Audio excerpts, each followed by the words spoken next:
দেখুন ৪৫টি পরিবার তৃণমূল ছেড়ে বিজেপিতে যোগদান। দেখুন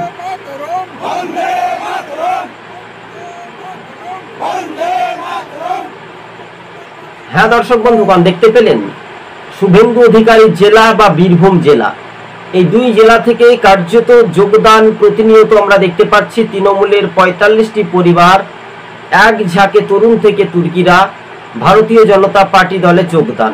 তুফানগঞ্জ এছাড়া আমরা দেখতে পাচ্ছি হলদিয়া, নন্দীগ্রাম, একাধিক জায়গাতে শুধু যোগদানের কর্মসূচি।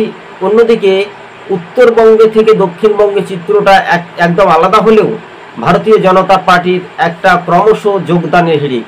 কিন্তু অনুব্রত মণ্ডলের গড়ে ফের কিন্তু বিজেপি শক্তি মজবুত করছে। কিছুদিন পূর্বে তৃণমূল ছেড়ে বিজেপিতে যোগদান করেছিল আপনারা জানেন ৫০ পরিবার, কিন্তু তার বদলায় এবার একেবারে রীতিমতো হচ্ছে।